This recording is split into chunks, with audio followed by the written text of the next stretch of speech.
Baik, selamat pagi. Assalamualaikum warahmatullahi wabarakatuh. Salam sejahtera, namo buddhaya, Om Swastiastu untuk kita semua. Para peserta dari webinar pada pagi hari ini dengan tema 5D BIM for Project Owner yang kami laksanakan dari Glodon Indonesia. Pada hari ini ada satu hal yang agak berbeda, yaitu presenternya akan ada dua, yaitu pertama adalah saya, selaku Business Development Manager di Glodon Indonesia, bersama rekan saya Bapak Irman Novriandi selaku Product Manager untuk Glodon Indonesia. Kenapa pada hari ini saya sampai memerlukan dua orang presenter? Karena kebetulan saya ingin benar-benar memberikan pandangan yang berbeda. Karena selama ini kalau saya presentasi dari sisi Glodon, kita lebih banyak membahas mengenai kepada para rekan-rekan penyedia jasa. Namun bagaimana untuk rekan-rekan proyek owner sendiri? Ketika kita bicara pada rekan-rekan dari proyek owner, baik itu proyek pemerintah, yaitu PU, dan juga rekan-rekan dari mungkin kementerian yang memiliki proyek, atau juga para kampus yang sedang melakukan pembangunan, ya, melakukan pembangunan, pasti ingin tahu bagaimana cara untuk menggunakan teknologi BIM bagi seorang project owner. Karena memang akan agak sedikit berbeda nature-nya dibandingkan dengan para penyedia jasa. Pertama-tama, kami memperkenalkan sedikit saja secara singkat, kami dari Glodon. Dan Glodon adalah sebuah perusahaan Tiongkok. Kalau di Tiongkok kita namanya Konglienta, di mana di sana kita tuh sampai lebih dari 90% untuk pasar konstruksi digital di Tiongkok. Kalau kita bicara konstruksi digital, sebetulnya BIM itu hanya salah satu bagian kecil saja. Yang lebih kepada untuk bangunan-bangunan atau proyek-proyek yang bersifat satu proyek itu sendiri. Namun ketika kita bicara digital construction, itu kita bicara sampai skala yang bisa sampai smart city. Contohnya di sini ada beberapa proyek yang menggunakan produknya Glodon. Dari semua proyek ini, ada yang menggunakan BIM saja, ada yang sampai skalanya itu sudah ke City Information Modeling, di mana yang dianalisa itu bukan hanya bangunan itu saja, tapi dampak lingkungannya. Kemudian juga alur transportasi ke sana. Sebagai contoh, untuk Beijing New International Airport, ketika bandara ini baru dibangun, tentu kita harus menganalisa polusi suaranya seperti apa. Kemudian namanya bandara baru pasti akan ada alur transportasi masuk keluar ke sana. Alur transportasi baru yang akan mengubah alur transportasi yang sudah existing. Dan ini bagaimana kita bisa menganalisis, itu bisa dianalisis menggunakan sistem namanya City Information Modeling. Itu juga bagian dari digital construction, cuman dalam skala yang lebih luas. Mungkin dari beberapa rekan-rekan sudah pernah dengar istilah area information modeling juga ya. Nah, City Information Modeling-nya Glodon itu sebetulnya lebih banyak kepada sisi manajemennya sendiri dibandingkan sisi desain. Sehingga kita lebih banyak untuk monitoringnya.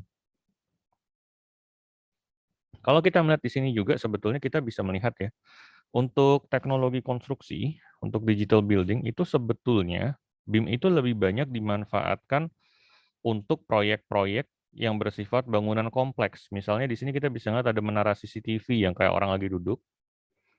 Itu kalau misalnya kita menggunakan cara manual, apakah bisa terbayang betapa sulitnya untuk membuat penghitungannya? Namun dengan menggunakan BIM, semuanya bisa menjadi lebih mudah. Secara singkat, kalau kita bicara BIM, BIM merupakan representasi digital dari sebuah proses untuk bertukar data. Ini yang kadang-kadang orang suka ketukar. Mereka mendengar kata BIM, mereka bayangkan itu adalah model 2D menjadi 3D. Padahal nggak sesimpel itu. BIM adalah bagaimana kita bisa berkolaborasi menggunakan data yang ada dari permodalan 3D tersebut. Itu yang sebetulnya kita ingin dapatkan, konsep big datanya sendiri, atau beberapa orang bilang construction 4.0. Kenapa kita menerapkan BIM? Di sini contohnya dalam manajemen konstruksi ya. Saya mengutip dari Landpoint LLC, untuk project manager konstruksi yang sudah menggunakan BIM menemukan bahwa untuk perubahan-perubahan yang tidak terencana itu lebih sedikit. Kalau di rekan-rekan PU mungkin kita menyebutnya sebagai rework. Kemudian untuk proyek-proyek nggak terlalu terganggu karena semuanya udah terplanning dari awal dengan baik. Biayanya juga lebih berkurang karena satu hal yang sebetulnya menurut saya menarik. Kita di Glodon kita lebih banyak bicara mengenai aspek biaya dari estimasi biaya SS. Padahal sebetulnya biaya yang bisa dikurangi dengan penerapan BIM itu bukan hanya dari mengkalkulasi yang lebih akurat, namun juga kita menggunakan BIM. klarifikasi menjadi lebih mudah, klarifikasi lebih jelas. Proses kerja kita juga lebih cepat karena hal-hal yang sifatnya administratif bisa kita kurangi. Dan ini akan membuat kita lebih produktif, dan tentu saja kalau namanya produktif, lebih cepat selesai, biaya berjalannya lebih kurang, lebih sedikit.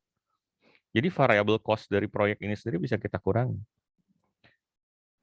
Dan tentu saja kalau kita bicara mengenai penerapan teknologi BIM, kalau misalnya itu bisa lebih cepat selesai, biaya variable cost-nya lebih rendah, kontraktornya bahagia, konsultannya bahagia, owner tentu saja bahagia, dan owner yang bahagia akan lebih cenderung untuk menggunakan jasa dari kontraktor yang dia percaya.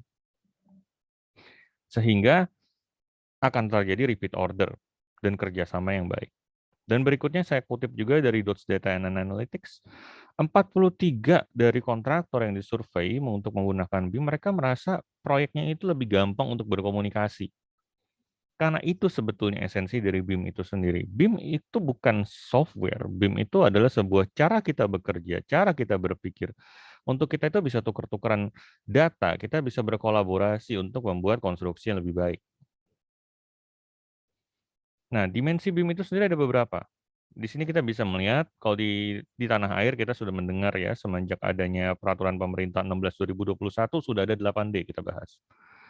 Sampai tahun lalu itu setahu saya kita masih lebih berkutat sampai 7D ya. Ada 3D untuk desain dan analisis struktur, 4D untuk penjadwalan, 5D untuk estimasi biaya, kemudian 6D untuk sustainability dan green building ada di sini, kemudian juga 7D untuk maintenance, dan 8D untuk faktor K3 atau safety. Kalau saya melihat di chart ini, mungkin rekan-rekan dari PU juga sudah familiar ya kalau di peraturan pemerintah di UU Cipta Kerja, peraturan pemerintah 16/2021, untuk padat untuk padat teknologi kita sampai dari 3 sampai ke 5D wajib. Nah, kalau untuk padat modal baru sampai ke 8D. Tapi mungkin rekan-rekan dari PU akan bisa lebih mendalam lagi mengenai 6, 7D ini posisinya akan seperti apa. Glodon sendiri kami lebih banyak fokus di 5D. Dan pada pagi hari ini saya akan mempresentasikan mengenai bagaimana BIM untuk dimensi kelima diimplementasikan kepada owner, dengan sudut pandang owner, dengan pain points dari owner. Karena rekan-rekan di sini, sebagai rekan-rekan dari pemilik proyek, developer, baik dan juga rekan-rekan dari PU, pasti membutuhkan hal yang berbeda dibandingkan dengan kontraktor. Di sini ada beberapa poin yang saya notes adalah perbedaan fokus dengan penyedia jasa.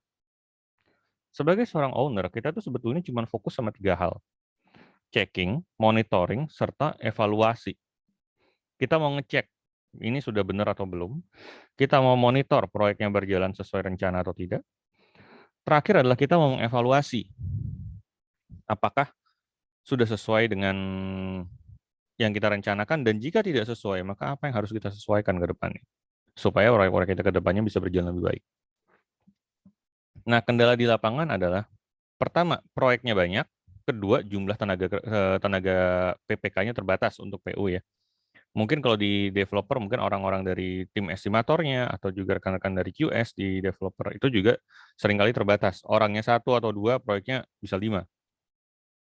Ini menjadi satu tantangan tersendiri. Kenapa? Karena tentu saja kita tidak bisa mengharapkan workload dari kontraktor dimasukkan kepada developer. Karena concern-nya akan sangat berbeda. Di sini di Glodon, kita punya satu konsep, yaitu kita bisa bilang sebagai pilot project. Nah, pilot project ini seperti apa? Pemilik proyek bisa memilih beberapa penyedia jasa konstruksi yang biasa bekerja sama dengan Bapak Ibu untuk kita berikan capacity building. Nah, tujuannya ini apa? Adanya peraturan pemerintah nomor 16 tahun 2021, BIM kan menjadi sebuah kewajiban. Namun di lapangan ada kendala, yaitu rekan-rekan penyedia jasa itu tidak siap menghadapi ini karena mereka kadang-kadang nggak tahu BIM itu apa. Mereka nggak pernah ikut pelatihannya, dan tentu saja mereka tidak punya software-nya. Hal ini ada banyak hal ya sebetulnya. Kalau saya bisa bilang, saya bisa memetakannya menjadi cukup sederhana seperti ini. Rekan-rekan penyedia jasa, mereka lebih dekat kepada rekan-rekan balai-balai PU yang menyediakan proyek seperti balai BPPW ya, BPPW, kemudian mereka dekat. Tapi mereka tidak dekat dengan balai jasa konstruksi. Ketika Balai Jasa Konstruksi mengadakan acara, seringkali mereka juga tidak hadir kan. Dan ini akhirnya membuat mereka tidak tahu BIM itu apa, software seperti apa, cara memanfaatkannya seperti apa, kolaborasi bagaimana, mereka nggak tahu itu semua. Nah, mereka bergabung dengan asosiasi, dan kita sama-sama tahu memang ada asosiasi yang aktif dalam memberikan sosialisasi. Ada asosiasi yang aktif untuk membangun kapasitas dari para anggotanya, tapi tidak semua. Nah, yang sering kali terjadi adalah di sini, mereka tidak memperoleh koneksi dengan Balai Jakon sehingga mereka bingung BIM itu apa. Asosiasinya juga tidak pernah memberikan sosialisasi yang proper. Akibatnya mereka jadi terombang-ambing. Ada regulasi yang memaksa mereka untuk bisa menerapkan, namun mereka tidak punya resource untuk ini. Mereka tidak tahu mereka mesti kemana. Nah, ini kita harap kita juga bisa mengimprove rekan-rekan penyedia jasa supaya mereka paling tidak mereka bisa mengerti BIM itu apa dan manfaatnya seperti apa dan gimana berkolaborasi dengan owner. Karena kalau misalnya menggunakan BIM tapi nggak kolaborasi ya sama aja kan sebetulnya jadi nggak ada tukeran datanya, klarifikasinya tidak ada jadi percuma. Kita akan menyediakan softwarenya, kemudian kepada penyedia jasa konstruksi kita akan bantu supaya beliau tuh bisa menghasilkan permodelan yang proper. Kemudian Glodon akan membimbing para rekan-rekan dari owner untuk membaca model. Nah, di sini ada satu hal yang sangat berbeda kalau kita lihat. Kita tahu, Bapak Ibu dari rekan-rekan pemilik proyek nggak mungkin akan membuat modelnya kembali. Karena kan jadi double kerja ya. Kontraktor sudah dapat model desainnya, kemudian dia sudah bikin costing model, kita kan mau ngecek biayanya, kenapa nggak pakai gambarnya dia aja? Dengan begitu kan saya tahu, kalau misalnya saya bikin gambar sendiri, saya cocokin dengan gambar dia, kan jadi ada dua gambar. Dua gambar kemudian mau nyocok-nyocok. Jadi kayak kayak ada dua hal yang memang dari awal agak berbeda, kemudian ditemuin begitu. Kalau kita sebetulnya mau tahu apa yang dikerjakan kontraktor, klarifikasi ya kita menggunakan gambar dia, itu yang jadi satu kendala sebenarnya selama ini. Kemudian adalah bagaimana kita mengecek apakah model ini sudah proper. Karena tujuan kita adalah kita ingin tahu modelnya ini sudah proper atau belum. Kemudian bagaimana kita melihat apakah ini sudah sesuai dengan apa yang saya mau. Nah, disitulah kemudian kita bisa melakukan cek, monitoring, dan evaluasi. Nah, kita akan membimbing selama masa konstruksi itu untuk pemilik proyek supaya dapat memahami. Kalau misalnya kesalahan model dibikin kontraktor juga bisa. Karena kadang-kadang kontraktor itu memang hitungannya benar. Ini saya ngomong langsung saja bahwa kontraktor seringkali dia membuat permodalan dengan baik. Namun, karena dia tidak sharing gambar, akhirnya owner-nya menjadi salah paham. Itu bisa terjadi, dan tidak sekali dua kali.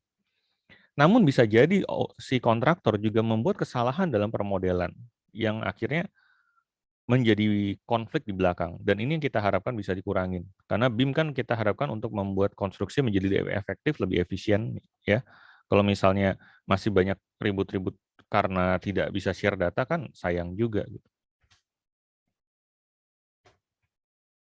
Nah, ini ada beberapa studi kasus. Jadi ketika Glodon menerapkan sistem ini, kita menerapkan dengan klien kita, yaitu PU Gianyar. Ada dua proyek pada saat itu, ada Rumah Sakit Sanjiwani dengan KSO Biang Lala, serta Pasar Gianyar dengan Tunas Jaya Sanur. Di sini peran owner memang lebih kepada untuk pengecekan saja. Jadi tidak melakukan kegiatan yang bagaimana, lebih kepada untuk mengecek saja. Nah, program pelatihan kepada bimbingan kepada owner itu kurang lebih seperti ini. Pertama, pelatihan untuk checking dan monitoring untuk proyek quantity itu sekitar 2 hari. Jadi fokus pelatihannya memang adalah kalau misalnya ada gambar masuk, ngeceknya seperti apa. Kita fokus di sana, checking. Dengan target yaitu PPK dan staff. Karena kadang-kadang kalau PPK-nya saja kan, PPK punya beberapa proyek. Seringkali harus diassign kepada rekan-rekan staff dari beliau. Nah, kita harus melakukan pelatihan kepada rekan-rekan PPK dan juga staff. Kemudian kita akan memberikan bimbingan untuk checking dan monitoring berbasiskan proyek yang memang real. Lalu juga memberikan bantuan dukungan kolaborasi antara owner dan penyedia jasa konstruksi, serta nanti kita akan review hasil penerapan dari pelatihan dan bimbingan ini seperti apa. Proyek yang kita sarankan untuk kegiatan ini, pertama adalah bangunan gedung. Karena Glodon Kubikos dia lebih cocok untuk bangunan gedung. Kemudian berikutnya skala luasannya menengah sampai besar dan dapat dilakukan proses pengawasan berkala. Pengawasan berkala itu biasanya 2 minggu sekali kita bisa mereview gitu ya. Kemudian tujuannya apa sih? Pertama, untuk mempermudah konversi penyedia jasa konstruksi supaya masuk ke era digital. Kedua, mengubah mindset bahwa BIM adalah keperluan administrasi. Ini saya rasa rekan-rekan dari PU sangat relate ya kita. Banyak ketika kita udah bikin syarat tender harus menggunakan BIM, banyak penyedia jasa yang berpikir ya BIM kan cuma administrasi saja. Mereka pikir kayak semacam surat surat lisensi untuk boleh membangun bangunan gedung. Mereka berpikir masih seperti itu. Namun kita harus bisa mengubah ini menjadi bukan hanya sekedar administrasi, tapi bagaimana kita mengklarifikasi pekerjaan kita menggunakan teknologi BIM. Kemudian mempercepat juga proses kolaborasi ya, karena kita mau membetulkan mindset itu tadi. BIM itu bukan software, BIM adalah cara kita berpikir. Itu yang kita harus betulkan juga dari rekan-rekan penyedia jasa. Khususnya di skala kecil menengah. Kalau misalnya BUMN karya, saya rasa udah nggak ada masalah ya. Namun rekan-rekan dari kontraktor swasta, kecil menengah itu masih banyak sekali miskonsepsi mengenai hal ini. Kemudian alangkah baiknya bila ada kehadiran perwakilan dari asosiasi dan juga pihak-pihak pemilik proyek. Karena saya rasa akan penting ya, karena asosiasi ini kan sebetulnya lebih dekat dengan para penyedia jasa. Jika mereka hadir, maka penyebaran mengenai teknologi BIM ini bisa lebih komprehensif. Kepada rekan-rekan penyedia jasa konstruksi, kita akan fokus, kita akan meminjamkan software trial selama maksimum 2 bulan untuk berlatih dan implementasikan. Pelatihan kita berikan untuk membekali cara penggunaan software dengan cara yang lebih komprehensif. Kemudian kita akan memberikan bimbingan pemanfaatan software tersebut pada proyek yang mengeril. Harapan kita untuk implementasi pilot project seperti ini adalah kita bisa meminimalisir rework yang ada. Kemudian mempermudah klarifikasi soal kuantitas dan juga biaya antar pihak yang terlibat dalam proyek.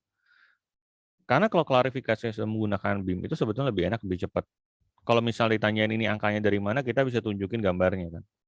Nah, kalau gambarnya udah kelihatan kan udah lebih jelas. Kalau misalnya masih menggunakan angka, ngecek dari kertas, itu tentu saja akan butuh waktu lebih lama. Kemudian mempercepat konversi menuju konstruksi digital ya, khususnya di BIM dimensi kelima. Karena kita sebetulnya di sini cukup simpel kok. Kuantitas dan biaya. Tapi masih banyak yang bingung. Kemudian kita berharap bisa memberikan alur kerja yang sesuai untuk rekan-rekan dari pemilik proyek itu sendiri. Baik, untuk slide berikutnya, saya ingin memberikan waktu dan tempat kepada rekan saya, Bapak Irman Nofriandi. Beliau akan memberikan 3 hal yang sangat menarik untuk rekan-rekan owner. Saya tadi sempat singgung bahwa rekan-rekan owner itu tidak banyak untuk membuat permodelan. Tapi kita ingin melakukan pengecekan. Kita ingin melakukan monitoring. Ada tiga hal di sini. Pertama, ada yang namanya segmentation. Di Glodon itu ada segmentation di mana kita bisa melihat pekerjaan dari kontraktor dan subkon yang kita assign. Dan juga kemudian kita juga bisa melihat seperti progress claim gitu, kita bisa melihat di sana. Berikutnya adalah untuk revision. Revisionnya berguna sekali, Bapak Ibu. Jadi kalau Bapak Ibu ada sebuah proyek dan kemudian dia sudah selesai, pasti akan ada addendum, pasti akan ada variation order. Namun bagaimana kita mau mengcompare model kita yang dari desain awal sama as-build, kita mau mengcompare-nya bagaimana? Pasti kita pengen tahu, ini berubahnya di sebelah mana aja, itu yang pertama. Yang kedua, ini perubahannya seberapa besar? Karena ini pasti berkontribusi pada biaya kan. Nah, untuk ini kita punya fitur namanya revision, kita bisa compare antara desain dan juga sama as-build, kita bisa compare dan kita bisa tahu perubahannya di mana saja, seberapa banyak, nanti juga akan ditunjukkan oleh Bapak Irman Nofriandi. Dan terakhir adalah satu teknologi yang dari Glodon itu baru pada tahun 2021. Kita tahu bahwa rekan-rekan PU juga sempat sounding ya, bahwa mulai tahun 2024 kita akan banyak menggunakan lebih kepada cloud base. Nah, Glodon tuh punya namanya Kubikos Cloud. Ini akan sangat enak sekali pada rekan-rekan kontraktor karena dia lebih ringan. Dia lebih ringan dibandingkan softwarenya Glodon sendiri. Dia lebih ringan sehingga bisa untuk melakukan pengecekan secara cepat dan mudah. Baik, tanpa lebih banyak lagi, saya akan memberikan waktu dan tempat kepada Bapak Irman Noviandi. Bapak Irman, silahkan waktunya. Baik, terima kasih Pak Boni. Saya nggak bisa share video ya, Bon? Bisa, Mas. Coba di new share. Source disable participant. Oke, sebentar ya.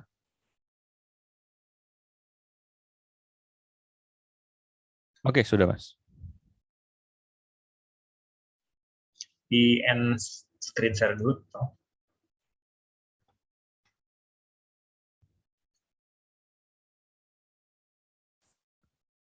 Oke, layar saya sudah kelihatan ya. Oke, terima kasih Pak Boni. Jadi perkenalkan Bapak Ibu sekalian, selamat siang. Nama saya Irman Nofriandi. Jadi di Glodon Indonesia ini saya bertindak sebagai Country Product Manager untuk Kubico Series khususnya ya. Jadi saya di bagian pengembangan untuk produknya khususnya untuk di Kubico Series, dan terutama yang sedang kita bahas hari ini adalah untuk Kubico TAS-nya. Nah, seperti yang sudah disampaikan oleh Pak Boni tadi ya, pada kesempatan kali ini saya ingin membahas mengenai fitur yang ada di dalam Kubico TAS, khususnya 3 item, yaitu segmentation, revision, dan Kubico Cloud. 3 item ini merupakan salah satu fitur unggulan kita dan juga merupakan salah satu fitur baru yang ada di dalam Kubico TAS yang kita harapkan dapat bermanfaat bagi para user, khususnya pada tahapan konstruksi pekerjaannya ya. Jadi bisa dimanfaatkan pada tahapan tender dan juga bisa dimanfaatkan pada tahapan konstruksinya. Jadi yang akan saya bahas pada kesempatan kali ini adalah segmentation, revision, dan Kubico Cloud. Oke, pertama kita masuk ke dalam segmentation terlebih dahulu. Jadi di sini saya akan coba jelaskan PEN-nya terlebih dahulu. Oke, jadi di sini seperti yang terpampang pada layar. Jadi di sini pain point dari melakukan segmentation pada manual take-off calculation adalah karena kebanyakan set QS pada saat melakukan manual take-off itu memerlukan waktu yang sangat banyak. Ya, apalagi apabila segmentation itu adalah pekerjaan yang repetitif, misalkan zoning, construction zone berdasarkan bulan, dan seterusnya. Itu tidak mudah dan memerlukan waktu juga. Kemudian beberapa user atau modeler itu akan mengklaim berdasarkan modelnya itu secara progresif ya. Jadi itu seperti dibilang di tahap awal itu adalah pekerjaan yang repetitif, sehingga itu menjadi double work lagi dan tentu saja kembali memakan waktu. Ya, pada take off quantity secara manual juga sangat susah ya, tidak mudah lah kita bilang apabila kita menginginkan suatu quantity pada suatu zona tertentu pada border perimeter tertentu ya. Jadi apabila contohnya dari suatu bangunan dengan luasan yang cukup besar, kita menginginkan breakdown quantity pada area tertentu misalkan.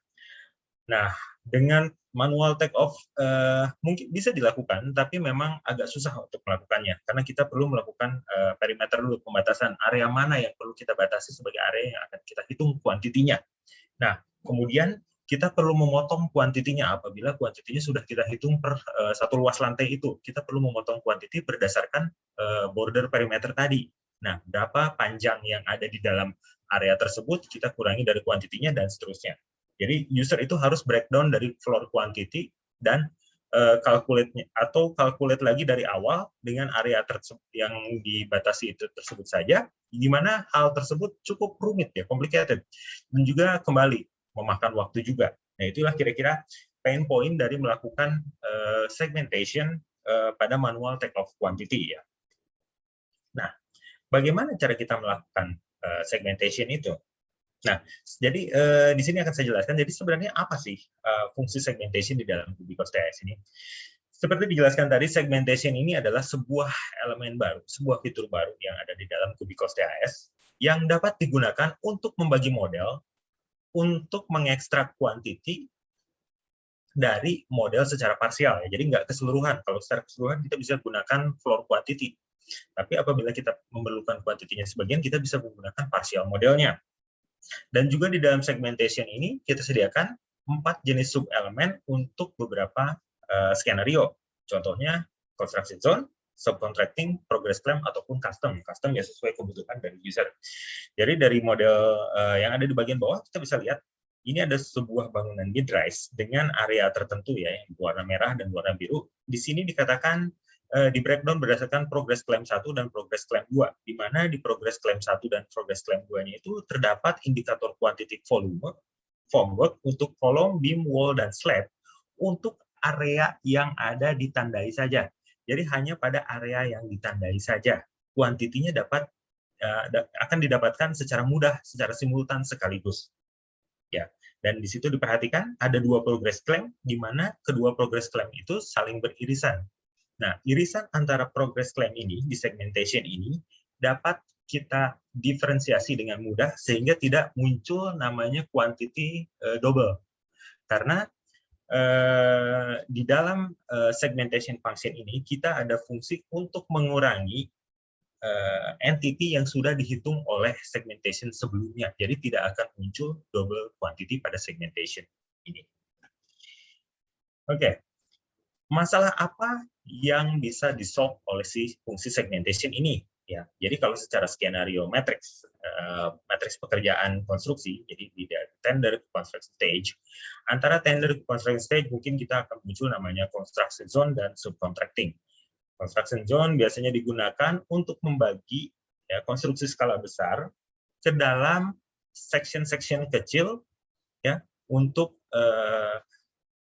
bidding yang berbeda atau untuk scheduling yang berbeda ya. Misalkan contoh yang di pojok kiri bawah itu sebuah bangunan ini ya dengan luasan tertentu dibagi menjadi 3 zona.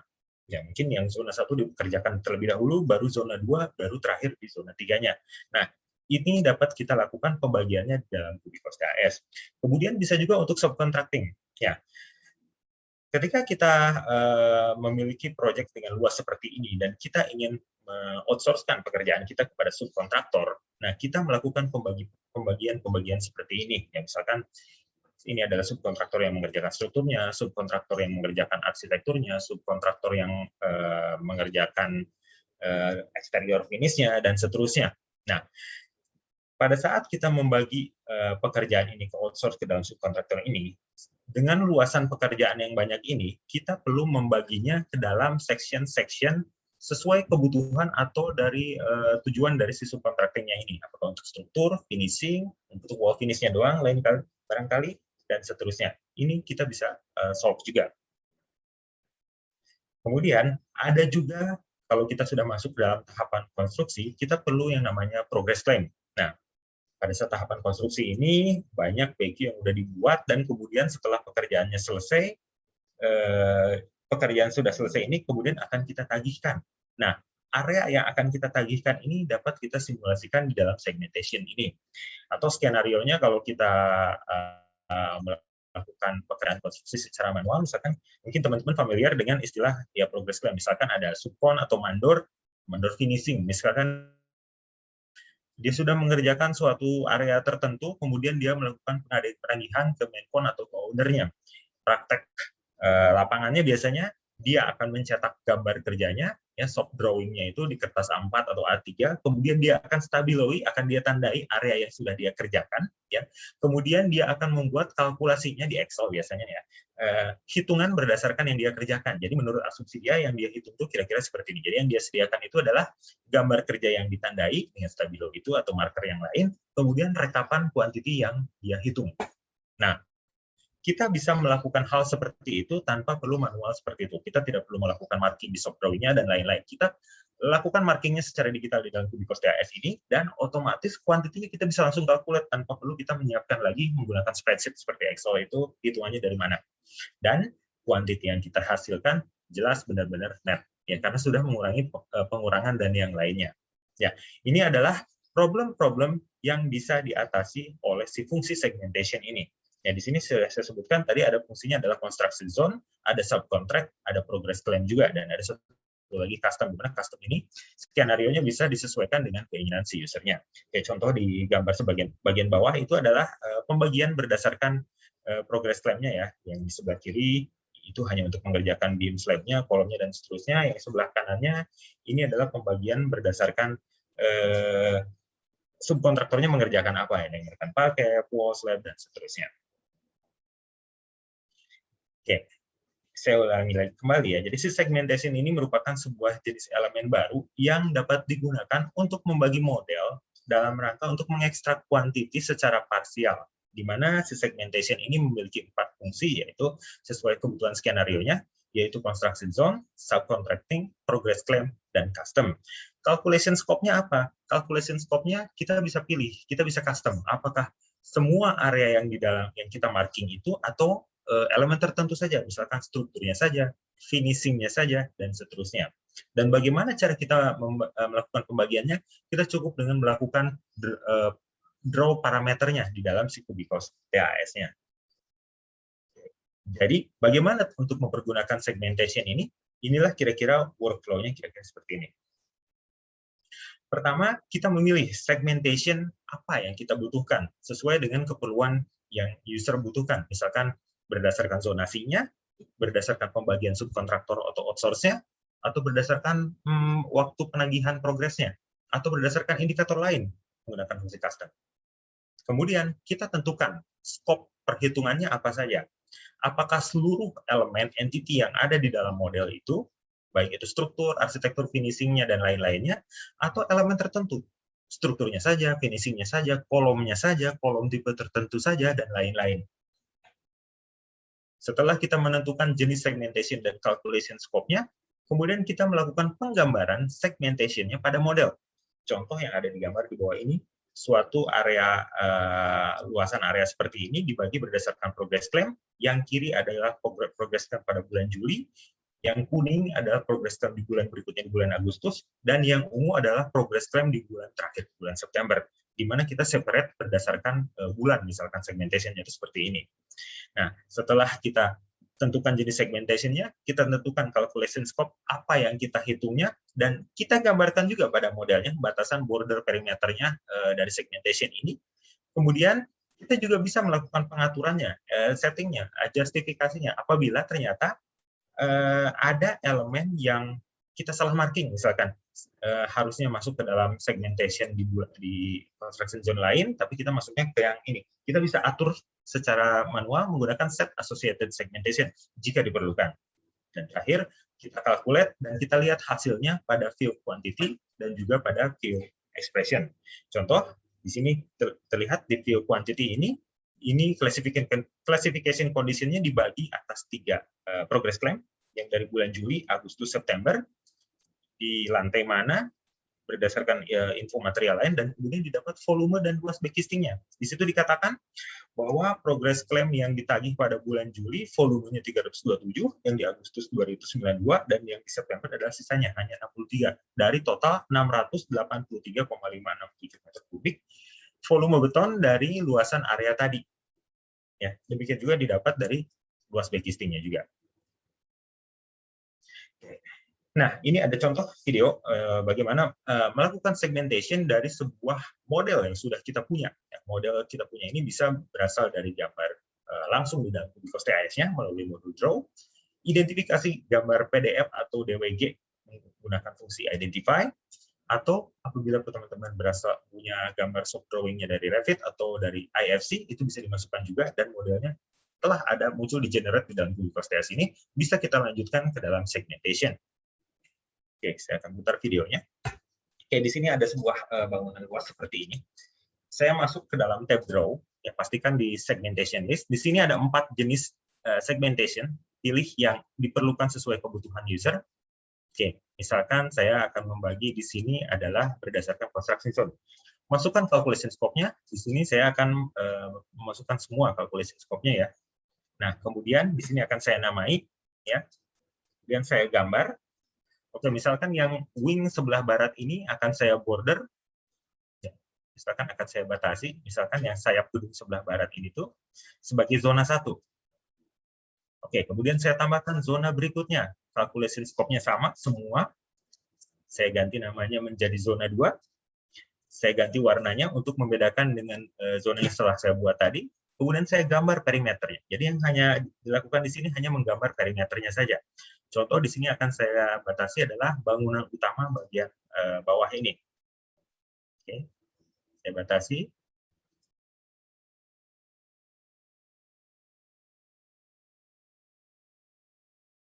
Oke, saya sudah membuat 2 zona. Saya bikin zona ketiga, calculation scope-nya lagi ditanya semua. Saya ganti menjadi zona 3. Saya ganti warnanya di sini. Oke, kemudian saya gambarkan border perimeternya, misalkan untuk yang sayap sebelah kanan ini. Teman-teman bisa lihat di situ ada gambar bordernya yang overlap dengan segmentation sebelumnya, tidak apa-apa. Kemudian saya bikin zona terakhir, di sini zona 4, untuk bangunan utama bagian atasnya.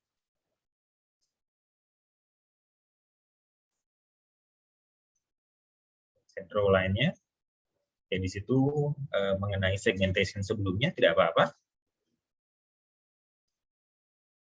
Oke, jadi ada 4 segmentation berdasarkan construction zone, zona 1, 2, 3, 4.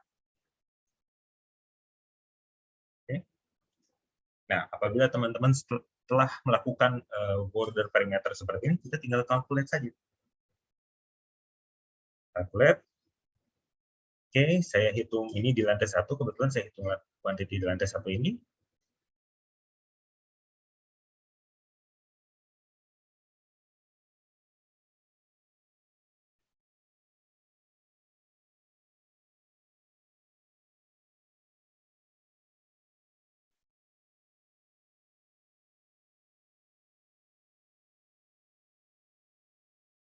Oke, kalkulatnya selesai, hanya perlu 23 detik saja untuk menghitung semua elemen yang ada di dalam lantai ini secara simultan sekaligus. Kita lihat pada view quantity by kategori, rekapan quantity dari lantai 1 yang telah kita hitung sebelumnya. Nah, kita tambahkan dulu, kita munculkan dulu construction zone-nya. Oke. Nah, di sini udah muncul di kolomnya ya. Kolomnya ada zona 1, zona 2, zona 3 ya. Saya pause dulu. Nah, di sini ada construction zone-nya muncul. Construction zone-nya itu muncul sebelum lantainya ya. Jadi dia bisa tahu zona 1 kebetulan yang tadi kita draw border perimeter itu di lantai 1 ya. Kita lihat di zona 1 quantity yang dihitung berdasarkan kolomnya, kuantitinya didapat. Indikatornya apa? Luas volume, luas backlistingnya, jumlahnya, hingga kelilingnya. Kemudian kolom tipe apa saja yang ada di dalam si zona 1 itu. Kemudian berpindah ke zona 2, zona 3, zona 4, dan seterusnya. Oke, di BIM juga kita tambahkan construction zone-nya, di slab juga kita munculkan misalnya, di wall juga kita munculkan, di floor finish kita munculkan juga, jadi wall finish. Oke, nah kita lihat di BIM juga sekarang sudah muncul construction zone-nya, ya, pembagiannya, breakdown-nya. Di kolom juga tadi sudah, zona 1, zona 2, zona 3, zona 4. Nah, kemudian kita bisa melihat breakdown kuantitinya. Contoh di sini saya akan melihat kuantiti dari balok yang memiliki 2 segmentation. Nah, contohnya di sini balok span ini kena 2 segmentation, segmentation 1 dan segmentation 2, ya, yang berwarna biru yang terpilih. Original kuantitinya adalah 0,498 meter kubik. Nah, di sini di scroll ke bagian bawah,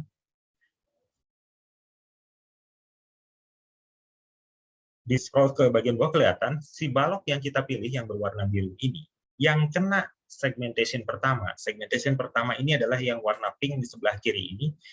Kuantitinya adalah 0,106 meter kubik atau 21% dari span balok itu kena segmentation yang pertama. Jadi balok yang kena segmentation pertama itu 0,106 meter kubik. Lanjut, kita scroll lagi ke arah bawah. Kemudian ada juga di arah bawahnya zona 2 yang warna hijau sebelah kanan. Balok yang kita pilih yang warna biru ini, yang kita lihat, masuk ke zona 2 itu kalau dalam persentase adalah 79%-nya. Jadi 79% dari si balok ini masuk ke zona 2, 21%-nya masuk ke zona pertama. Yang masuk ke dalam zona kedua ini volumenya lebih besar, 0,392 meter kubik. Ya, jadi balok atau elemen yang lintas segmentation seperti ini, dia bisa dengan tepat, dengan presisi menghitung berapa sih pembagian kuantitinya antara segmentation yang pertama, kedua, dan seterusnya. Jadi bisa dilihat pada view expression ini. Oke, kemudian kita bisa cek lagi, misalkan balok yang span atasnya. Klik di situ, nah di situ dilihat, kuantitinya adalah 1,262, di zona 1 0,183, sementara zona 2-nya 1,079. Beralih lagi ke balok span atas, di situ bisa dilihat. Ya. Jadi jangan khawatir, setiap border parameter dari segmentation yang kita buat, meskipun itu beririsan satu sama lainnya, Segmentation berikutnya tidak akan menghitung kuantiti yang sudah diambil dari segmentation yang pertama, karena dia akan langsung mengurangi. Karena di dalamnya itu sudah ada measurement setting dan measurement rules-nya, di mana si Kubicos TAS ini tidak akan menghitung kembali kuantiti yang sudah dihitung sebelumnya. Jadi benar-benar clear dan netto. Oke, nah ini contohnya misalkan dari elemen listnya itu tadi kita buat ada 4 segmentation ya, ada zona 1, zona 2, zona 3, zona 4. Nah, dengan kita memilih dengan melakukan klik kanan di zona 4-nya, si Kubicos TAS akan menyorot area yang masuk ke dalam zona 4 itu secara mudah. Ya, dengan menggunakan fungsi quick find entity. Apabila kita bandingkan fungsi ini dengan aktual pada saat kita melakukan take off manual gitu ya, take off manual mungkin akan sulit melakukan hal seperti ini. Bisa dilakukan, tapi mungkin akan panjang urutannya dan cukup complicated dan tricky. Nah, dengan si Kubicos TAS ini, breakdown quantity berdasarkan partial model lebih mudah dilakukan. Dan quantity yang dihasilkan pun akan kita dapatkan secara keseluruhan sesuai dengan calculation scope yang kita pilih, secara simultan sekaligus dalam satu waktu, tidak perlu dilakukan berulang-ulang. Nah, ini contohnya. Segmentation tadi yang dari view quantity by kategorinya di kolom dia akan memunculkan construction zone-nya, dia akan membreakdown quantity-nya berdasarkan construction zone yang kita buat tadi, zona 1, zona 2, zona 3, zona 4. Dia akan membreakdown dari total quantity floor quantity dari si kolom di lantai 1 ini. Dan di view expression-nya kita bisa melihat breakdown-nya, pendetailannya. Dari mana quantity ini didapatkan? Jadi teman-teman apabila nanti ada tahapan klarifikasi dengan owner atau barangkali kalau teman-teman yang mengerjakan proyek pemerintah kalau ketemu orang BPKP bisa menjelaskan dari mana quantity construction zone ini didapat. Nah, di sini ada volume yang 1,168 yang floating sendiri. Ini adalah total dari volume si balok dispen yang di dalam kotak warna merah ini, ya. Volumenya ini adalah 1,168. Kita lihat balok yang di dalam span ini yang ditandai dengan kotak warna merah ini, sebagiannya sebelah kirinya masuk ke dalam zona 1, sebagiannya yang sebelah kanannya masuk ke zona 2. Ternyata yang masuk ke dalam zona 1 itu masuk sebanyak 52%. Jadi 52% dikali 1,168 didapat volumenya adalah 0,609 meter kubik. Sementara sisanya atau 48%-nya masuk ke dalam zona 2 dan kuantiti yang didapatnya adalah 0,559 meter kubik. Jadi mendapatkan partial quantity berdasarkan istilahnya segmentation ini sangat mudah sekarang di dalam Kubicos TAS. Nah, apabila sebelumnya saya sudah menjelaskan mengenai segmentation, kini saya akan masuk ke dalam revision. Tadi di awal Pak Boni sudah menjelaskan, revision ini akan sangat berguna apabila teman-teman sering bertemu dengan addendum atau variation order pada saat melakukan take off quantity. Ya. Anda sudah teman-teman sudah memodelkan suatu bangunan berdasarkan shop drawing misalkan ya. Nah, tiba-tiba dapat kabar shop drawing-nya itu mengalami addendum, ada VO, ada perubahan, ada add work, ada less work. Gimana? Mungkin ada penambahan di kolomnya, penambahan di span baloknya, penambahan di span dindingnya, atau ada pengurangan kolomnya, pengurangan span baloknya dan seterusnya. Itu adalah skenario-skenario yang lazim terjadi pada tahapan konstruksi pada saat kita melakukan take off quantity ya. Nah, sering kali teman-teman bertanya, apabila saya sudah memodelkan sesuatu, mendapatkan kuantitinya, kemudian datanglah informasi seperti ini, ada addendum, ada variation order, ada add work, ada less work. Apakah saya perlu melakukan identifikasi model lagi dari bawah sampai atas, diulang lagi dari awal? Jawabannya tidak perlu. Dengan fungsi revision di dalam TAS ini, teman-teman hanya perlu memasukkan file yang berubahnya itu, file sama yang ada perubahannya. Jadi, shop drawing yang sama, tapi yang sudah diupdate oleh si modeler atau si drafternya, sesuai dengan perubahan yang terjadinya, dan si TAS akan memberikan petunjuk perubahannya di mana, modelnya harus dirubah bagaimana, dan dia nantinya akan meng-compare kuantitinya. Dia akan meng-compare kuantitinya. Ya. Nah, jadi apa yang di-solve oleh si revision ini? Ya, kita bisa solve permasalahan ini biasanya terjadi baik itu pada tahapan tender maupun juga pada tahapan construction stage. Pada saat desain atau tender, karena seringnya perubahan pada desain, model jadi perlu diupdate oleh si QS-nya ya, karena ada addendum. Jadi QS itu perlu melakukan take off quantity kembali. Poinnya kira-kira seperti itu. Nah, kemudian pada saat tahapan konstruksi, ketika menerima atau ada permintaan dari PO, QS atau si set QS-nya si kontraktor itu perlu menghitung lagi perubahannya. Perubahannya di mana? Ya, kalau ada adwork-nya di mana, sehingga dia bisa melakukan pengajuan PO BQ-nya dan mensubmit klaimnya dan lain-lain. Ya, jadi fungsi ini membantu Anda, membantu user untuk mengupdate model dan mengkalkulat hasilnya. Kemudian bisa kita bandingkan berdasarkan gambarnya. Ya, ini dijelaskan kembali pain point apa? Perubahan pada gambar itu sangat sulit untuk ditemukan dan ditentukan lokasinya di mana. Ketika gambarnya dan labelnya tidak komplit. Ya, contohnya kan kadang-kadang kalau kita punya gambar updatean, kadang kita bisa nemu perubahannya itu dikasih revision code, awan revisi itu ya, ditandain, misalkan di area tertentu, kemudian dikasih keterangan, perubahannya apa? Mungkin ada kolom ditambahkan, kolom diperkecil, balok ditambahkan, balok dihilangkan, baloknya dirubah ukurannya, dan seterusnya. Nah, kadang ada juga mungkin kejadian, ada suatu gambar revisi, tapi mungkin kelupaan karena saking gedenya proyeknya, tidak dijelaskan perubahannya di mana, lokasinya di mana. Nah, itu kalau manual calculation itu cukup sulit dan tricky, di mana si user, si QS-nya itu harus mengecek gambarnya satu persatu dulu, melihat perubahannya yang terjadi di mana, dia perlu mencatat apa jenis perubahannya, apa yang di-delete, dikurang, ditambahkan, atau dirubah materialnya, dirubah dimensinya, dan seterusnya perlu dicatat. Kemudian, karena perlu melakukan hal ini, otomatis waktu yang diperlukan untuk mengecek gambar ini juga cukup banyak ya. Kalau ada revision cloud mungkin lebih gampang. Kita bisa langsung tahu, oh perubahannya di sini. Jadi kita bisa langsung tahu, kita catat perubahannya apa. Dan sulit juga untuk mengcompare kuantitinya. Ya. Kuantiti original dengan kuantiti perubahannya, karena kita perlu mengotak-atik formula di spreadsheet terlebih dahulu. Mungkin kita perlu menyimpan file yang aslinya, kemudian kita save as, kita rubah namanya sesuai perubahannya, kemudian kita calculate lagi berdasarkan kuantiti yang baru ini. Nah, ada jadi dua file yang perlu kita compare ya, antara kuantiti sebelum adanya perubahan dengan kuantiti setelah adanya perubahan. Ini cukup tricky, cukup sulit ya proses pengerjaannya. Nah, jadi apa sebenarnya fungsi revisi ini? Jadi revisi ini sebenarnya adalah sebuah tab di dalam Kubico TS yang terdiri atas beberapa fungsi. Yang pertama ada drawing change, di mana membantu mengcompare gambar secara otomatis. Jadi drawing change ini kalau analogi saya ya, misalkan kalau teman-teman pernah lihat ada gambar ya, kalau di buku anak-anak ada dua gambar yang tampak sama, cari 10 perbedaannya. Ya, misalkan ada gambar kartun, di sebelah kirinya, di sebelah kanannya ada gambar yang hampir sama, tapi ternyata ada perbedaan, ada 10 perbedaan.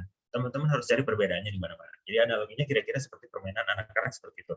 Melalui drawing change ini, analoginya adalah kira-kira si TAS akan mengcompare dua gambar itu untuk kemudian akan dia kasih informasi ke kita. Bedanya apa sih gambar satu dengan yang dua ini? Oh, mungkin di sini ada tambahannya, di sini ada yang hilang, dan seterusnya. Kemudian ada revision, di mana revision dapat menyimpan quantity untuk di-compare nantinya ketika terjadi perubahan. Nah, quantity antara yang sebelum adanya perubahan dengan quantity yang setelah ada perubahan nanti akan disimpan. Nah, kemudian terakhir ada view change quantity. Ya, nanti quantity perubahannya akan bisa dimunculkan. Ya, sehingga bisa tahu, misalkan saya ada penambahan kolom, saya pengen tahu volume kolom sebelum ada perubahan berapa, volume kolom setelah ada perubahan berapa. Nanti kita bisa compare selisihnya berapa. Oke. Nah, di sebelah bawah ini adalah contohnya ya. Jadi di sini ada contohnya, jadi dari gambar itu akan ditandai perubahannya di mana, apa yang ditambahkan, apa yang dikurangi, kemudian si user ya, kalau ini contohnya dari gambar 2 dimensi ya, baik itu dari DWG atau PDF ya. Di dalam si TS-nya ini dia akan menandai pada gambar DWG-nya itu apa yang berubah dengan file DWG yang lamanya. Kemudian user akan melakukan perubahan berdasarkan informasi itu, dikurangi atau ditambah ya. Kemudian dia akan mengkalkulat dan kemudian hasilnya bisa dia lihat di view change quantity. Indikatornya apa? Contoh di sini ada perubahan pada kolom dan dim ya. Before revision kuantitinya berapa? Setelah ada revision kuantitinya berapa? Ada selisihnya. Nah, kita bisa trace. ini juga bisa kita simpan. Dan revisi ini bisa berlangsung selamanya, selama masih terjadi perubahan. Jadi andai kata misalkan gambar original ada perubahan R1, R2, R3, dan seterusnya sampai misalkan R10. Nah, suatu saat setelah mengerjakan R10, saya pengen tahu, R10 ini sebenarnya bedanya apa dengan gambar yang paling pertama atau R0 ini. Kita bisa compare begitu juga. Kuantitinya tetap tersimpan, kemudian bisa kita compare antara kuantiti yang R0 ini dengan R10 ini, berapa perbedaannya, berapa selisihnya dapat ditampilkan. Bagaimana cara menggunakan si revision ini? Jadi ini kira-kira workflow-nya. Pertama, masuk ke dalam tab revision di dalam CTAS-nya tentu saja ya. Kemudian masuk pada drawing change untuk melakukan compare drawing. Ya, fungsi revision ini adalah seperti saya bilang tadi, ini adalah sebuah tab yang terdiri atas beberapa fungsi di dalamnya ya. Ada add revision, drawing change, resume revision, dan view change quantity. Nah, kemudian setelah memilih drawing change, compare gambarnya, gambar yang mana. Misalkan di sini saya punya gambar cat 1 yang before dengan before yang kemudian saya generate modelnya, kemudian gambar after. Gambar yang sama tapi setelah adanya perubahan. Di sini masuk ke dalam drawing change ini, saya masukkan toleransinya. Toleransi di sini untuk menjaga-jaga apabila ada yang meleset ininya ya. Dan di sini akan memunculkan legend-nya. Ada added, ada delete, ada unchanged. Apa yang ditambahkan, ada apa yang dikurangi, apa yang tidak berubah. Kemudian kita klik compare. Nantinya di dalam model cat, di dalam gambar cat-nya ini akan muncul seperti yang di sebelah kanannya ini. Jadi di sini ada, contohnya di sini ada balok yang sideline-nya warna hijau, ada balok yang sideline-nya warna merah. Itu artinya yang hijau itu berarti di gambar lama tidak ada, tapi di gambar baru ditambahkan. Sementara yang gambar merah di gambar lama ada, di gambar baru tidak ada, hilang. Ya, jadi ditandai. Kemudian setelah itu masuk ke dalam add revision, di mana si Kubicos TAS akan menyimpan, akan men-save, kemudian dia akan kalkulasi dulu kuantitinya sebelum kita lakukan perubahan. Kemudian masuk ke apply change to base the model based on drawing comparison. Nah, tadi kita sudah tahu kan, yang berubahnya itu di mana. Nah, kita lakukan perubahannya hanya di area yang ditandai tadi. Tadi ada balok yang ditambahkan, kita tambahkan balok pada area itu. Tadi ada balok yang dihilangkan, kita hapus balok yang ada di area itu. Kemudian, kita klik finish revision. Jadi finish revision itu, kita sudah yakin, kita sudah melakukan perubahan sesuai dengan panduan yang diberikan oleh CTAS tadi. Nah, finish revision ini kemudian akan menyimpan file, kemudian dia akan mengkalkulat lagi. Akan mengkalkulat quantity setelah ada perubahan yang kita buat. Nah, setelah itu, kita bisa lihat perbedaannya di view change quantity. Nah, contohnya yang di bawah ini, di view change quantity kelihatan di balok, ya di ground floor ini, dilihat di sininya, di quantity-nya, untuk volume-nya, ada kolom before revision, ada kolom after revision, ada change. Ada selisihnya. Jadi yang before revision ini adalah quantity yang disimpan oleh CTAS sebelum kita melakukan perubahan pada modelnya, dan after revision adalah quantity yang dikalkulasi TAS setelah kita melakukan perubahan pada modelnya. Ada yang ditambahkan, ada yang dikurangi tadi. Kemudian ada legendanya, ada yang di back, ada yang di highlight warna kuning, ada yang di highlight warna merah, ada yang di highlight warna hijau. Ada legendanya di bawah, hijau added, ada kuning itu change, ada yang merah itu delete. Ya. Nah, berarti kalau yang warna kuning ini, misalkan yang B13A ini, ada span, salah satu span B13A yang dihapus, tapi masih ada span lain yang tidak dihapus. Nah, kemudian kuantitinya atau dihapus atau ditambahkan, sehingga kuantitinya berubah. Di sini contohnya, sebelum perubahan kuantitinya 24553, setelah ada perubahan adanya 24555. Jadi ada naik 0,002 meter kubik. Oke, kemudian ada balok B15 yang di highlight warna merah. Ya. Before revision 11892, after revision 0. Ya. Jadi balok B15 itu dihapus semuanya kebetulan berdasarkan petunjuk tadi. Sehingga balok B15 tidak ada lagi, kuantitinya habis. Kemudian ada juga balok B16 yang di highlight warna merah. Before revision 0, tapi after revision 15973. Jadi di gambar awal, di gambar original, ada balok B16 sebenarnya di area lantai ground floor ini. Tapi karena ada perubahan ini, balok B16-nya dihapus semua. Mungkin diganti jadi balok jenis baru. Sehingga di kuantitinya balok 16 ini yang asalnya tidak ada, kemudian muncul. Jadi 15973, sehingga selisihnya 15973. Nah, di sini si TS ini bisa memberikan informasi berapa perubahannya compare dengan kuantiti lama, berapa selisihnya, kemudian dia akan menandai. Misalkan di sini balok tipe apa yang berubah? Nggak semua balok kan yang berubah. Di sini ada contoh, ada namanya, ada daftar namanya, balok P13, 15, dan seterusnya. Ya. Di situ akan ditandai balok apa saja yang mengalami perubahan. Sementara balok yang highlight-nya masih berwarna putih itu tidak mengalami perubahan. Ya, seperti ini. Jadi kita bisa dengan mudah menemukan perubahannya di mana, dan dengan mudah juga kita bisa mendapatkan kuantitinya. Ini ada videonya juga untuk contoh yang revision ini. Oke, jadi di sini saya punya dua gambar, before dan after ya. Before dan after. Jadi before ini adalah gambar awalnya. Nah, yang after ini adalah gambar setelah adanya modifikasi. Oke, kita klik drawing change dulu. Saya mau compare gambar after dengan gambar before, gambar baru dengan before. Perubahannya di mana? Oh, di sini ternyata. Ada yang added, ada yang delete, ada yang unchanged. Jadi ada yang dirubah sesuai yang ada di dalam gambar CAD ini. Di situ yang di sideline hijau, ada sideline merah. Kemudian kita klik add revision. Dia akan mengkalkulasi terlebih dahulu gambar awalnya, ya. Kemudian kuantitinya disimpan. Nah, setelah itu barulah kita melakukan modifikasi terhadap modelnya. Mana balok yang kita hapus, ini contohnya dihapus. Slab-nya juga di sini dihapus, misalkan. Nah, kemudian kita tambahkan balok barunya sesuai dengan petunjuknya. Nah, di sini ada sideline yang ditambahkan.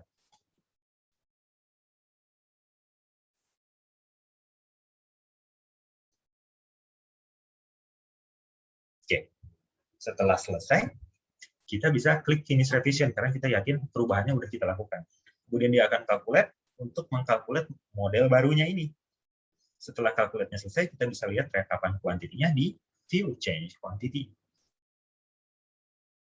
Nah, di sini didapatkan di BIM volumenya ada yang berubah, formwork-nya juga ada yang berubah, ada balok yang baru, jenis baru, ada balok yang berubah, ya, dan seterusnya. Kemudian juga setnya.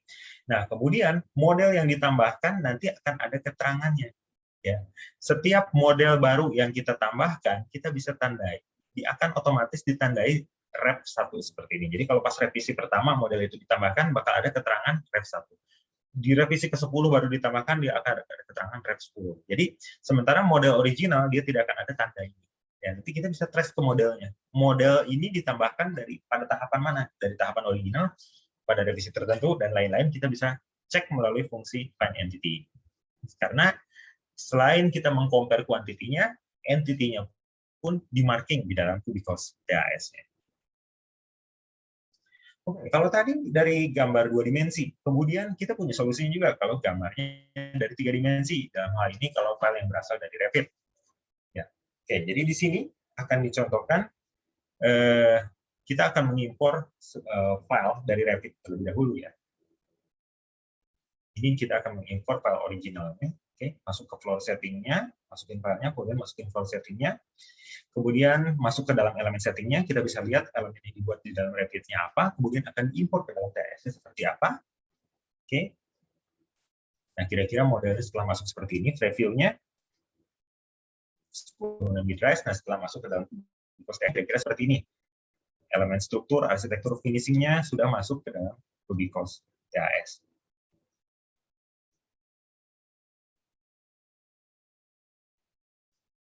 Nah, kemudian bisa dikalkulate, dapat kuantitinya, ini kuantiti originalnya ya dari model file Revit awalnya, ini dapat kuantiti originalnya.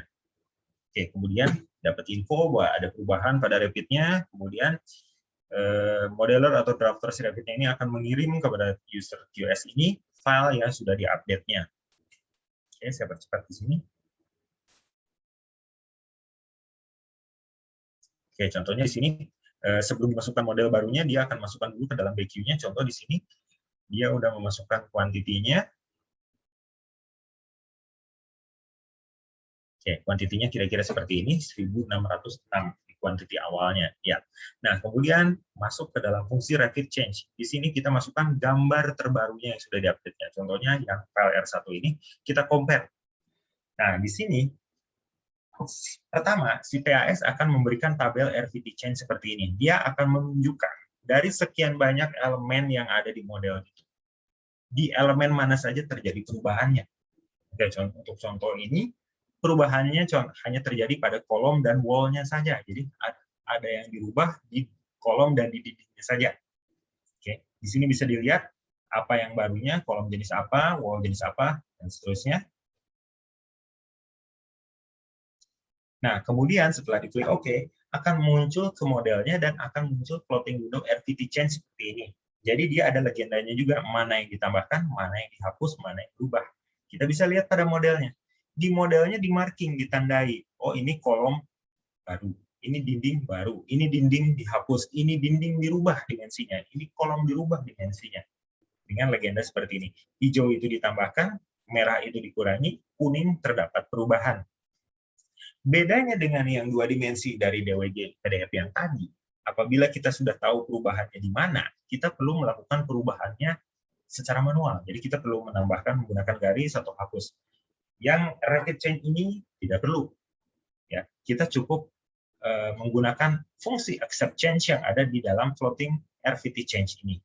Jadi saya cepat.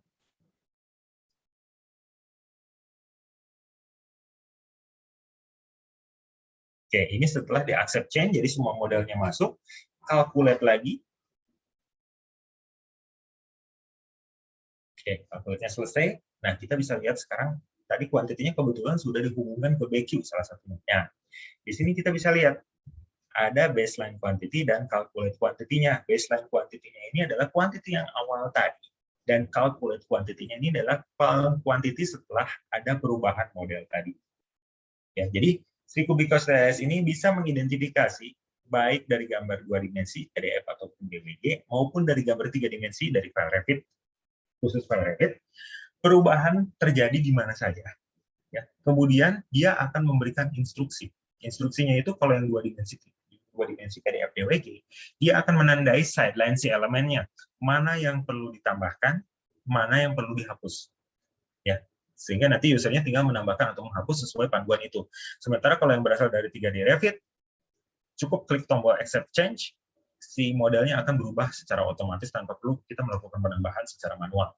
Nah, setelah itu kemudian dikalkulate, baik dari 2 dimensi maupun 3 dimensi, dapat ditampilkan perubahan kuantitinya, baik itu before revision dan after revision. Jadi, kendala harus menghitung ulang quantity apabila terjadi adwork, VO, addendum, dan lain-lain, itu sekarang bisa di-solve dengan fungsi revision ini. Jadi teman-teman tidak perlu khawatir harus generate ulang modelnya dari awal, mendapatkan kuantitinya dari awal, apabila terjadi perubahan tidak perlu.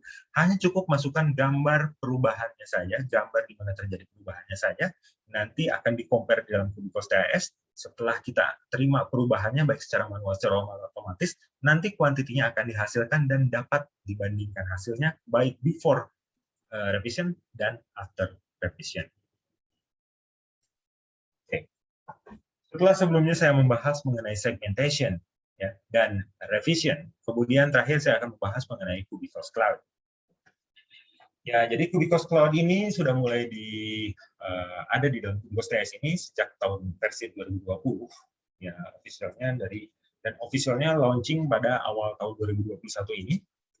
Jadi Kubicos Cloud ini pada dasarnya adalah sebuah platform penyimpanan dan sharing dari Kubicos. Ya. Jadi ini inisial fungsinya adalah sebagai tempat penyimpanan dan tempat sharing dari segala file Kubicos yang dibuat sebelumnya, sehingga nantinya teman-teman tidak perlu menyimpan di dalam lokal PC masing-masing, tapi juga ada pilihan untuk disimpan di cloud-nya.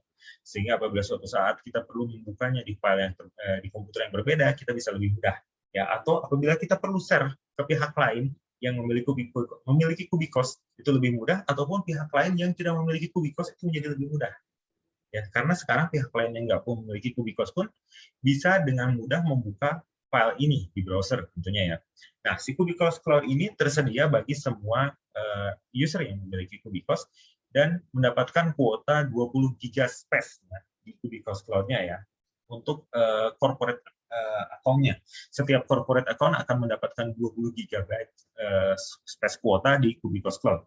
Nah, file apa saja yang bisa disimpan di dalam Kubikos Cloud ini. Tidak terbatas hanya file Kubikos ya, yaitu file.tas, ts9, tasmod, tnt, trt2, tme, tbq, kali 2, gad, atau kubik, tapi juga bisa menyimpan semua file. Contohnya file Word, misalnya doc, ya, XLS untuk Excel, PDF, JPEG, file DWG, Revit, IFC, dan seterusnya. Itu semua bisa dimasukkan untuk disimpan di dalam Kubikos Cloud. Tapi untuk keperluan sharing, untuk saat ini di tahap awal ini baru file.tas saja yang bisa di-share. Sementara untuk file yang lainnya, untuk file Kubikos lainnya menyusul. Oke, jadi Kubikos Cloud itu apa? Ini ya. Jadi Enterprise and Cloud Service, easy to share project file seperti saya bilang tadi, karena share-nya sekarang menjadi lebih mudah. Easy preview, karena sekarang misalkan teman-teman tidak memiliki ada mau men-share file ini ke user yang tidak memiliki Kubikos sebelumnya. Nah, kita bisa men-share apabila sebelumnya sering jadi kendala. Apabila user ada pertanyaan, bagaimana cara men-share model yang sudah saya buat, hasil quantity yang sudah saya buat ke user yang tidak memiliki Kubikos. Karena kan repot, misalkan si user yang mau share-nya ini perlu membawa komputernya, udah bilang bertemu dengan owner, misalkan kemudian dibuat Kubikos TAS-nya untuk memperlihatkan kuantitinya dan lain-lain. Biasanya selama ini yang dilakukan adalah dengan ekspor ke Excel terlebih dahulu, kemudian di-share, tapi modelnya tidak kelihatan. Nah, dengan cloud ini, kendala tersebut bisa di-solve. Jadi sekarang, easy preview, karena view project anytime, anywhere, karena nantinya akan di-generate sebuah temporary link dan code, ya, di mana si user yang tidak memiliki Kubikos ini bisa meng-copy paste kodenya itu di default browser internetnya di setiap PC-nya, di Google Chrome, di Opera, di Safari, dan lain-lain. Ya. Kemudian dia akan diminta memasukkan kode temporarinya. Nah, apabila sudah masuk, dia akan bisa melihat preview modelnya di browsernya. Dia bisa melihat floor settingnya, elemen settingnya, calculate view expression-nya, atributnya, hasil rekapan kuantitinya dengan mudah di browser. Seperti yang ada contoh di gambar yang di bawah ini. Ya, contohnya ada sebuah bangunan. Di sini ini dibuka di default internet browser.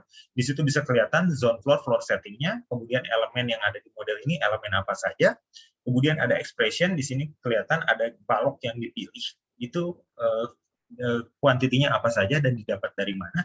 Kemudian ada atribut balok yang dipilih itu atributnya apa saja, namanya apa, materialnya apa, elevation-nya apa, dimensinya berapa, itu kelihatan di atributnya. Nah, kemudian untuk penyimpanannya, kita bisa menyimpan baik itu di project space maupun di employee space. Bedanya kalau di project space, kita bisa menyimpan sesuai dengan runutan pekerjaannya. Jadi kalau di dalam project space ini, kita ada pembagian berdasarkan tender file, contract file, construction, dan payment file. Jadi kita bisa menyimpan filenya berdasarkan runutan pekerjaan. Atau bisa kita simpan juga di direktori umumnya, yaitu pada employee space. Nah, kemudian untuk file sharing-nya ini, kita bisa share file ini ke sesama teman dalam satu kantor misalkan, atau ke pihak lain di luar kantor. Jadi di sini kita ada share with college, ya, ada share with outsider. Ya, kalau share with college adalah untuk share model ini ke dalam teman kita, rekan kita sesama satu company misalkan. Jadi satu company misalkan punya Kubikos lebih dari satu, kita mau share file ini. Kalau biasanya sebelumnya kita share-nya mungkin menggunakan USB, flash drive, atau menggunakan saya paste di WhatsApp barangkali ya, atau saya kirim di email, itu tidak perlu lagi. Cukup klik add di share with college ini. Pilih salah satu user kita dan emailnya di daftar listnya ini, kemudian kita klik add. Begitu setelah muncul dia di list selected sebelah kanannya, kita klik OK. Otomatis di dashboard Kubikos Cloud-nya dia akan muncul file ini untuk dia utilisasi selanjutnya. Ya. Nah, apabila teman-teman memilih untuk mengirim file ini keluar, bisa menggunakan share with outsider. Nanti akan dipilih berapa lama waktunya. Jadi ada pilihannya 1 hari, 1 minggu, 1 bulan. Jadi setelah kita pilih, misalkan kita pilih 1 hari, apabila dia dalam 1 hari itu 24 jam tidak mengambil file itu, nanti filenya akan expire. Jadi dia harus minta user untuk mengirimkan lagi. Kemudian ada 2 jenis share permission-nya, apa preview atau preview dan download. Kalau preview, berarti usernya hanya bisa melihatnya saja, tapi tidak bisa mendownload filenya. Jadi dia hanya bisa lihat filenya di browsernya saja. Tapi apabila preview and download, apabila kebetulan usernya itu ada Kubikos juga, dia bisa download file itu, kemudian dia bisa buka file itu di Kubikosnya untuk melanjutkan prosesnya di dalam Kubikosnya. Ini adalah contohnya. Ini adalah view in browser-nya untuk modelnya. Jadi ini ada sebuah bangunan seperti stadion. Di sini yang dipilih adalah sebuah kolom miringnya. Di situ akan muncul atributnya. Kemudian di bagian bawah ada expression. Ya, perhitungannya dapatnya dari mana? Oke. Kemudian akan ada rekapan kuantitinya seperti ini.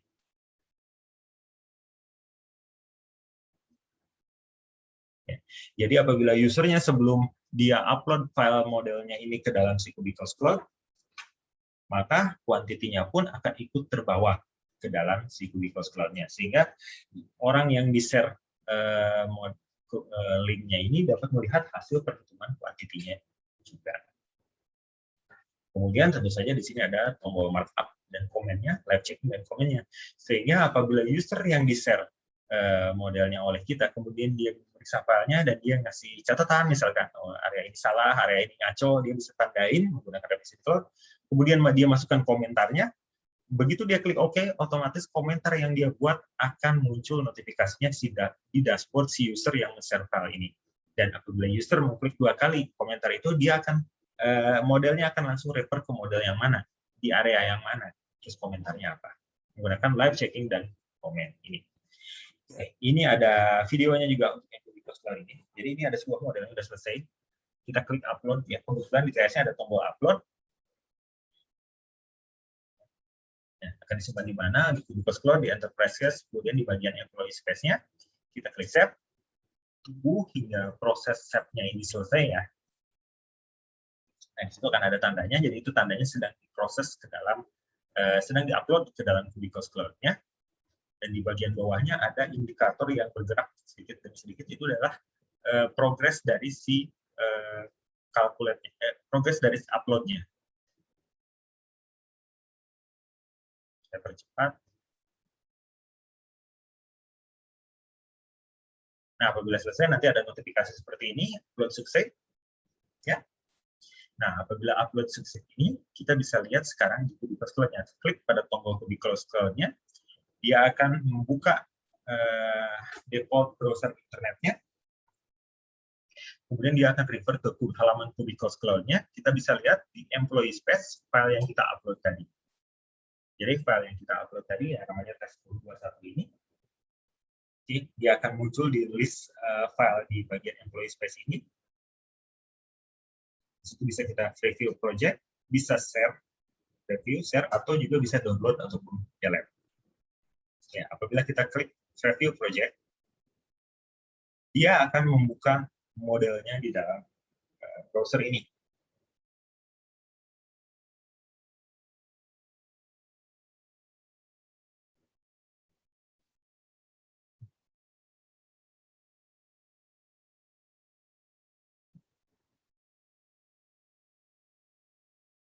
Oke, modelnya sudah terbuka, sudah sama dengan model yang kita upload tadi. Ya.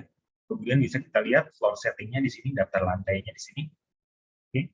Kemudian ada juga elemen listnya. Jadi elemen yang ada di dalam model ini tuh apa saja? Ada kolom, ada wall, door window, ada beam, slab, steel structure, staircase, finish,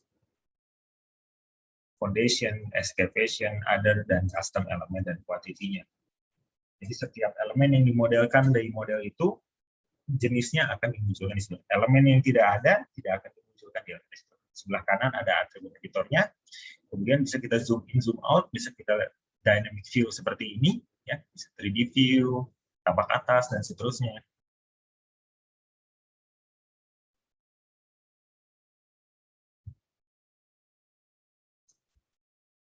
Di sini ada rangka baja, kelihatan ada bentuk atapnya. Kita klik pada bagian report, nah kita di sini akan bisa melihat rekapan kuantitinya untuk semua elemen yang ada tadi. Jadi akan ada rekapan kuantitinya seperti ini.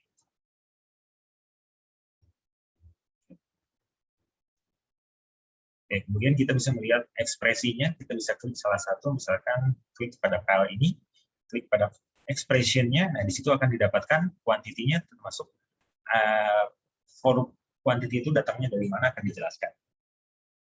Misalkan yang dinding ini quantity expression-nya, oh, ditambahkan add area of shadow window.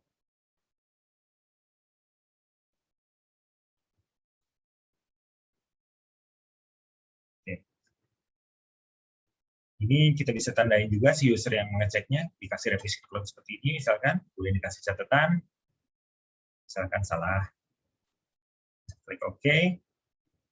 Nah, bisa ditambahkan komentarnya juga di situ. Nantinya setelah diklik OK, di dashboard user yang mengupload ini akan ada notifikasinya bahwa ada user yang mengecek, ada ngasih catatan atau komentar. Di share, kita bisa milih share with college untuk rekan sesama satu kantor. Ya, jadi tinggal klik add aja, kemudian kita klik OK. Nanti otomatis di dashboard si teman kita satu kantor akan muncul file ini. Kemudian ada share with outsider, kita bisa pilih berapa lama, 1 hari, seminggu, atau sebulan. Kemudian kita bisa pilih sharing seperti apa, preview atau preview dan download. Cuma lihat di browser atau lihat di browser dan bisa di download juga. Kemudian klik create link dan verification code. Akan muncul akan muncul link dan verification code-nya. Kemudian kita bisa copy link dan verification code. Ya, the link is successfully copied. Kemudian kita bisa share ke teman menggunakan WhatsApp, menggunakan email atau lain-lain. Kemudian si yang di-share ini buka di browser, kemudian paste link dan kode tadi.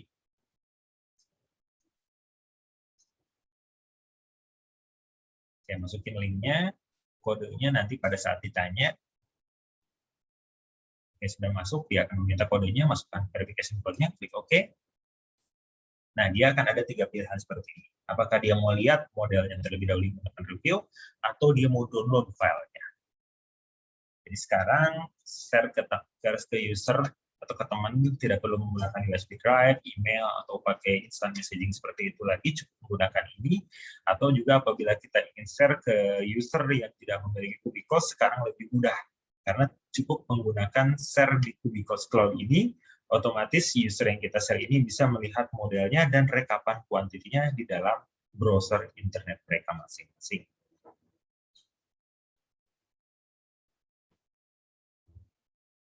Oke, setelah saya sebelumnya menjelaskan mengenai segmentation tadi, segmentation itu breakdown quantity berdasarkan quantity floor, oke, kemudian ada revision, ya, untuk membandingkan kuantitinya apabila terjadi suatu perubahan addendum, variation order, add-work, class-work, dan lain-lain. Kemudian ada Kubicos Cloud, sebuah sarana untuk penyimpanan file Kubicos, ya. Kemudian juga untuk tempat kita share juga untuk user yang tidak memiliki Kubicos juga kita bisa memanfaatkan Kubicos Cloud. Dan ini ada tambahan fungsi yang berguna lainnya. Jadi kalau di dalam si Kubicos ini kita selalu bilangnya ini adalah intelligent quantity calculation. Kenapa begitu? Kubicos ini untuk setiap mendapatkan quantity dia kita bisa mengklaimnya adalah quantity yang dihasilkan adalah quantity yang benar-benar neto. Kenapa? Karena di dalamnya yang di pojok kanan atas itu sudah ada measurement rules-nya. Jadi di sini, contoh di sini ya, kita menghitung luasan slab ya. Nah, luasan slab di sini sudah benar-benar dihitung dengan setiap pengurangannya. Jadi ada value expression-nya, kemudian di sini ada value 3D deduction drawing-nya. Jadi original quantity-nya kira-kira seperti ini. Kemudian ada pengurangan, deduct ada shape opening di situ, deduct opening di tengah, kemudian deduct shape opening lagi di situ, kemudian ada pengurangan dari wall yang bersinggungan. Ya, di situ akan digambar. Jadi secara literal, luasan slab yang dihitung hanyalah yang berwarna abu-abu saja setelah dikurangi yang warna hitamnya ini. Jadi pengurangannya itu benar-benar neto dan sudah memperhitungkan setiap pertemuan dengan elemen lainnya.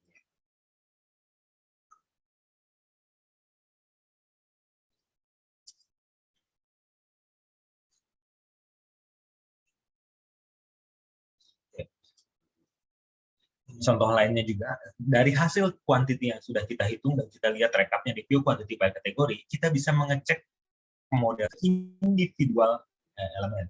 Jadi misalkan di sini kelihatan file cap tipe PC1 jumlahnya ada 48, kita bisa lihat dengan menggunakan klik reversely check model, dia akan refer di modelnya, dia akan menunjukkan file cap PC1 dari model itu di lantai tersebut file cap yang mana, dia akan tandai dengan select warna biru seperti ini, kemudian akan muncul daftarnya di reversely check model seperti ini yang di kanan ini, yang akan memperlihatkan PC1-nya. Kemudian dia akan memperlihatkan juga file cap yang dipilih itu propertiesnya seperti apa, misalkan panjangnya berapa, ketebalannya berapa, elevasinya berapa, dan seterusnya. Sehingga kuantiti yang dihasilkan itu bisa dipertanggungjawabkan hingga ke individual modelnya. Ya. Jadi ada 48 file cap, kita bisa tunjukkan 48-nya itu di mana saja. Terus kuantitinya itu perhitungannya dari mana? Dari kuantiti dari setiap satuan file cap itu dikali jumlahnya didapatkanlah total dari volume si file cap-nya itu. Nah, kemudian kita bisa lihat juga menggunakan Q expression dan deduction tadi, kuantiti yang dihasilkan itu dapatnya dari mana dan sudah dikurangi deduction apa saja. Bisa dilihat detail penjelasannya pada Q expression ini. Dan kemudian ada juga flexible quantity recap, di mana kuantiti yang dihasilkan kita bisa sesuaikan dengan kebutuhan usernya. Apabila perlu kuantiti gelondongan, misalkan kuantiti seluruh proyek, kita bisa ambil aja kuantiti totalnya. Kita memerlukan kuantiti berikutnya, misalkan contoh, di sini di sebelah tabel yang kiri atas adalah view quantity by kategori. Saya memerlukan total volume balok. Saya tinggal ambil total volumenya saja. Oke, kemudian saya memerlukan total volume balok di ground floor. Saya tinggal ambil subtotal dari balok di ground floor ini. Oke, kemudian ada pertanyaan lagi. Saya memerlukan volume balok di lantai ground floor untuk balok tipe TB1. Saya ambil saja subtotal dari balok TB1 di ground floor yang 34309. Selesai. Ada yang lebih ekstrim lagi. Saya memerlukan volume balok di ground floor, baloknya tipe TB1, tapi saya perlunya volume balok yang di span A5 sampai A1. Nah, kita bisa dapatkan juga yang di pojok kanan bawah ini. Jadi di sini di ground floor, balok tipe TB1 di ground floor, di span atau di A5 sampai A1 volumenya sekian. Kita bisa dapatkan juga. Jadi sampai kuantiti sekecil-kecilnya kita bisa dapatkan juga. Kita bisa sediakan sesuai kebutuhan user atau sesuai kebutuhan dari RAB-nya. Biasanya semuanya tergantung dengan grafik. Baik, itu saja yang dapat saya sampaikan pada hari ini, yaitu untuk fungsi segmentation, revision, Kubicos Cloud, dan beberapa fitur yang berguna tadi. Baik, saya kembalikan kepada Pak Boni. Baik, terima kasih Pak Irman. Baik, karena sudah dipresentasikan oleh Pak Irman mengenai beberapa fitur yang sangat berguna untuk rekan-rekan dari owner, maka saya akan membuka untuk sesi tanya jawab kepada para hadirin. Kalau misalnya ada pertanyaan, bisa langsung di kolom chat atau kita ada Q&A. Saya akan buka untuk pertanyaannya mulai dari sekarang. Silakan ditanyakan.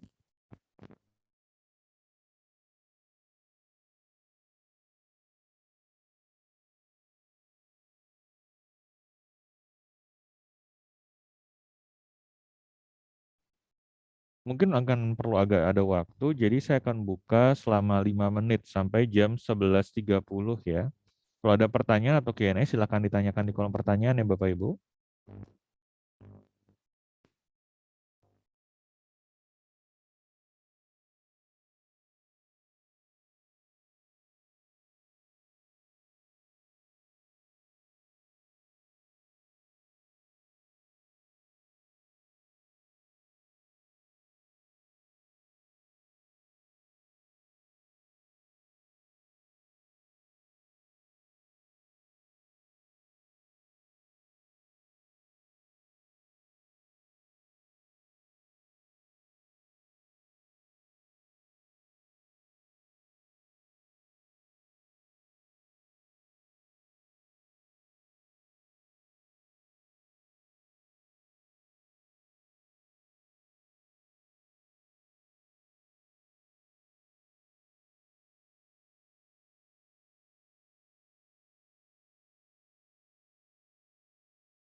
Baik Bapak Ibu, karena sepertinya saya lihat belum ada pertanyaan ya. Dan karena keterbatasan waktu, maka untuk webinar pada pagi hari ini akan kami akhiri. Terima kasih kepada Pak Irwan Nofriandi yang telah menemani saya pada acara pada pagi hari ini untuk memberikan sosialisasi mengenai bagaimana penerapan 5V BIM, khususnya untuk rekan-rekan pemilik proyek.